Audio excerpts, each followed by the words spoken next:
Tiptoes. It all feels like tiptoes, teetering and tottering. Walking in vast oceans, looking upon the skies as if everything and everywhere were some magical place where we could dip our toes in this lake that brings us back to the energy that we were missing. And maybe in some cases it is the energy that we've never had before that we yearned to get our hands on. We are this ever-living, going thing that always seems to go on past these breaking points in which the world is a conundrum and holds itself on such a high regard that it has no choice but to be the best part of the grains that make up the desert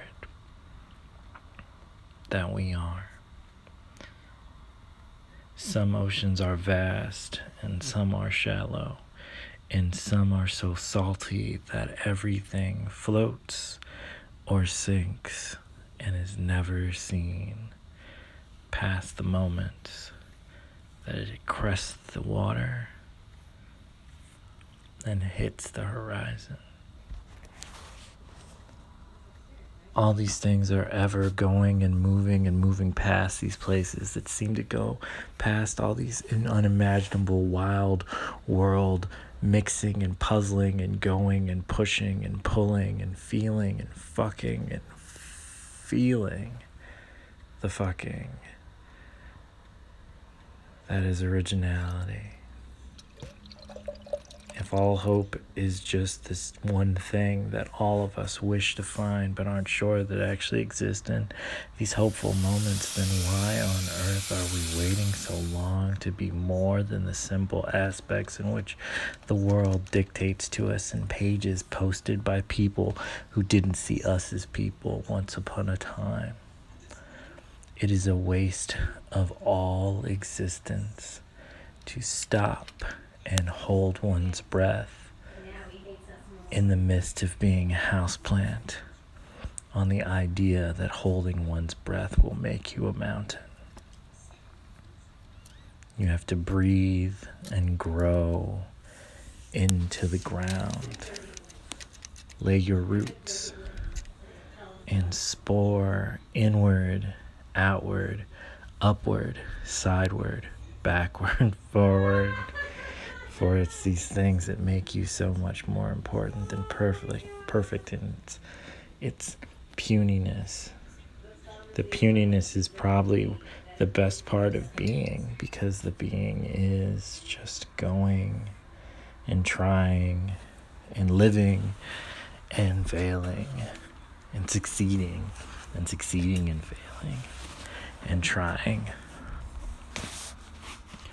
Our bedrooms are made up of nightlights that are leftover Christmas trees. We sit as lava lamps bellow over our 20s.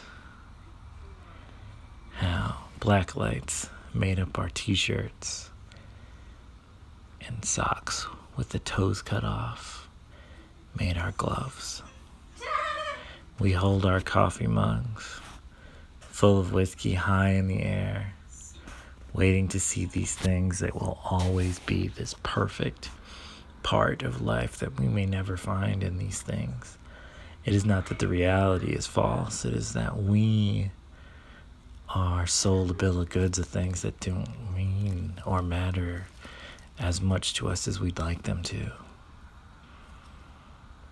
They say all you need is love, sweet love. It's the only thing you cannot get a little of.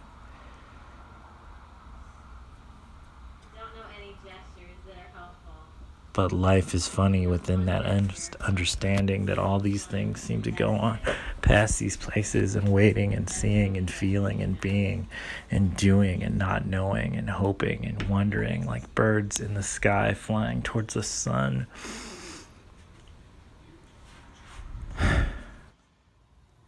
I'm learning this lesson in my life nowadays that I didn't think I'd forgotten, but maybe I just never learned it. I'm learning to appreciate what I make and what I do and myself. It's like a journey you go through where you remember and you forget all over again. And it can be amazing, but it can be really scary sometimes too. Not really sure when I started learning it, or even then when I forgot it. But I did, and now I'm here. And I can't stop now. It's all I am.